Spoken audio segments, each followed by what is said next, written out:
మాజీ ముఖ్యమంత్రి కేసీఆర్ జన్మదిన సందర్భంగా బీఆర్ఎస్ మండల పార్టీ ఆధ్వర్యంలో జగదేవ్పూర్ మండల కేంద్రంలో గల ఎల్లమ్మ దేవాలయంలో కేసీఆర్ పేరుపై ప్రత్యేక పూజలు నిర్వహించి కేక్ కట్ చేసి మాజీ ముఖ్యమంత్రి చంద్రశేఖర్ రావుకు పుట్టినరోజు శుభాకాంక్షలు తెలిపారు. అనంతరం అన్నదాన కార్యక్రమాన్ని ప్రారంభించారు.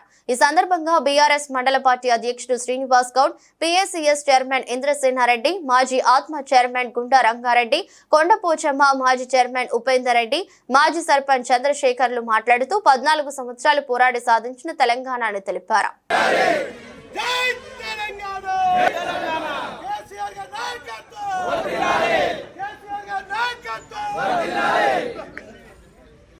సాధకులు తెలంగాణ రథ సారథి గౌరవ కేసీఆర్ గారి జన్మదినం సందర్భంగా జగదేవ్పూర్ మండల కేంద్రంలో ఎల్లమ్మగుడి దేవాలయం వద్ద పూజలు నిర్వహించి మొక్కలు నాటి కేక్ కట్ చేసి అందరూ కూడా అన్నదానం ఏర్పాటు చేయడం జరిగింది. మరి తెలంగాణ అంటేనే కేసీఆర్, కేసీఆర్ అంటేనే తెలంగాణ. కేసీఆర్ గారు చేసిన పనుల వల్లనే అంతో ఇంతో ఇంకా కాలం గడుస్తూ ఉన్నది. ప్రజలలో కూడా పూర్తిగా కేసీఆర్ గారు లేని లోటు కనిపిస్తూ ఉన్నది. ప్రజలందరూ దీవెనతోటి మళ్ళీ కేసీఆర్ గారు అతి త్వరలోనే రాష్ట్రానికి ముఖ్యమంత్రి అయి తెలంగాణకు శ్రీరామ రక్ష ఆయనే కాబట్టి ఆయన పరిపాలన అందరూ కోరుతా ఉన్నారు. మన దేవుని ఆశీస్సులతోటి ఆయన ఆరోగ్యాలతోటి ఉండి తెలంగాణ ప్రజలకు మరింత సేవ చేసేలా కావాలని కోరుకుంటూ సెలవుకుంటాం. శ్రీ రేణుకా ఎల్లమ్మ దేవస్థానం వద్ద కేసీఆర్ గారి బర్త్డే సందర్భంగా పూజలు చేసి కేక్ కట్ చేసుకోవడం జరిగింది. మన తెలంగాణ రావడానికి ఎంత కష్టపడ్డారో మన తెలంగాణ ప్రజలందరూ గమనిస్తున్నారు. ఇప్పుడు మళ్ళీ కూడా మన కేసీఆర్ ముఖ్యమంత్రి ఉంటేనే బాగుంటుంది అనేది తెలంగాణ ప్రజలందరూ ఇప్పుడు గోసతోటి ఉన్నారు. ప్రతి ఒక్కరూ కేసీఆర్ వైపే చూస్తున్నారు. కేసీఆర్ అయితేనే మన తెలంగాణకు శ్రీరామ రక్ష అనే విధంగా ఈరోజు ఇప్పటికి ఫిబ్రవరి నెల సగం కాకముందుకే పొలాలు ఎండిపోవాల్సి వస్తుంది. అంటే కాళేశ్వరం ప్రాజెక్టు ప్రారంభించి అనతి కాలంలోనే ఒక 600 మీటర్ల ఎత్తులో నుంచి ఎత్తుకు నీటికి తీసుకొచ్చి ఎవరు ప్రారంభించారో వారు కంప్లైంట్ చేసిన సందర్భం దేశంలో ఎక్కడ లేదు. అది కేసీఆర్కే సాధ్యమైంది. కాబట్టి మున్ముందు కూడా కేసీఆర్ ఉంటేనే మన తెలంగాణకు శ్రీరామ రక్ష అని తెలంగాణ ప్రజలందరూ ముక్త కంఠంతో కోరుకుంటున్నారు. జై తెలంగాణ. ఈరోజు కేసీఆర్ బర్త్డే సందర్భంగా 71 సంవత్సరాలు నిండిన సందర్భంగా జగదేవ్పూర్ మండలంలోని నాయకులు, కార్యకర్తలు అందరూ వచ్చి ఎల్లమ్మ టెంపుల్ గుడిలో పూజా కార్యక్రమం చేయడం జరిగింది. తర్వాత కేక్ కటింగ్ చేయడం జరిగింది. అలాగనే చెట్లు సార్కు ఎంతో ప్రేమగా కావున గుడి ప్రాంగణంలో చెట్లు నాటడం కూడా జరిగింది.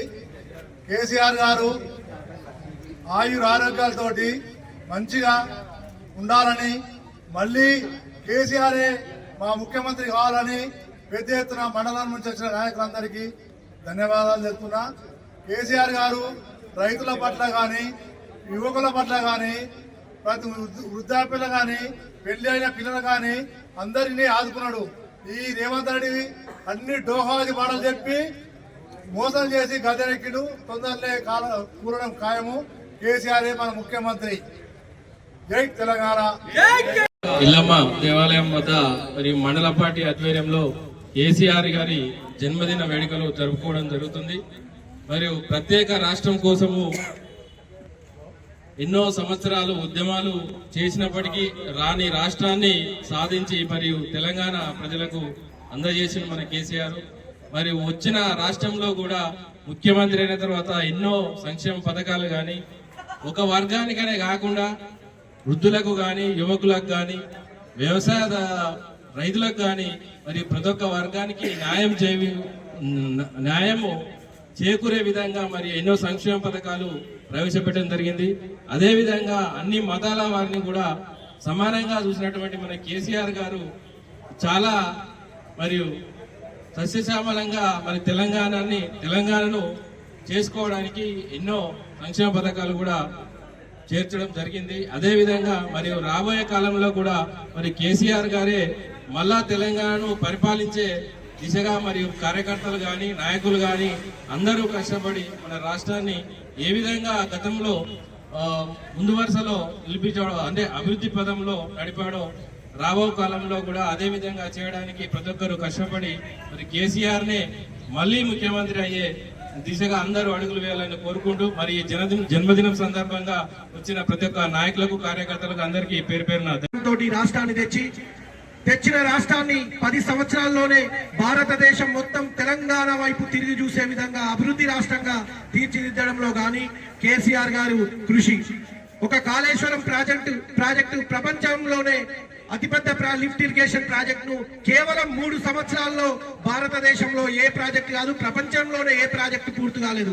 అది నిజంగా ఆ కాల్వలు, డ్యాములు, బాహుబలి మోటార్లు బిగించిందంటే అవన్నీ ఒక కారణ జన్ముడు కాబట్టి, ఆ శక్తి కేసీఆర్ గారికి ఉన్నది కాబట్టి అది సాధ్యమైంది. ఒక హైదరాబాద్ లో చూసుకుంటే సెక్రటరేట్ గాని, అంబేద్కర్ గారి విగ్రహం గాని, ఎలాంటి అభివృద్ధి పథకాలను ఆయన చేతులతో గతంలో ఎన్నో ప్రభుత్వాలు ఒక ముఖ్యమంత్రి ప్రారంభిస్తే 4 ముఖ్యమంత్రులు అయిపోయినాక అది శంకుస్థాపన చేస్తే 4 ముఖ్యమంత్రులు అయిపోయినాక అది ప్రారంభించడం జరుగుతుంది. కేసీఆర్ గారు కారణ జన్ముడు, ఆయన సంకల్ప సిద్ధి సాధకుడు. ఏది సంకల్పిస్తే అది సాధిస్తూ అభివృద్ధి పదంలో నడుస్తుండే. ఏదో ప్రజల్లో కొంచెం కేసీఆర్ గారు ఇవాళ జనమంతా కేసీఆర్ పోతారు అనుకోలే, మా ఎమ్మెల్యే పోతారు అనుకున్నాను బాధపడుతున్నారు. నెక్స్ట్ వచ్చే ప్రభుత్వం మన బీఆర్ఎస్ ప్రభుత్వం కాబట్టి కార్యకర్తలు ఎవ్వరు కూడా అధైర్యపడకుండా సారు చల్లగా ఉండాలి, సారు ఆరోగ్యాలతో ఉండాలని మనందరం రోజు బీఆర్ఎస్ కార్యకర్తలు అందరం సారు చల్లగుంటే చాలు, మనం ఎక్కడ కూర్చున్నా కారు గుర్తును దోలాడుకుంటూ మన పార్టీకి ఓటేసి నెక్స్ట్ వచ్చే ఎలక్షన్లలో, మన స్థానిక సంస్థల ఎలక్షన్లలో కూడా జైదేపూర్ మండల్పై మన బీఆర్ఎస్ జెండా ఎగరవేయాలని మన కార్యకర్తలందరూ సిద్ధంగా ఉండాలని తెలియజేసుకుంటూ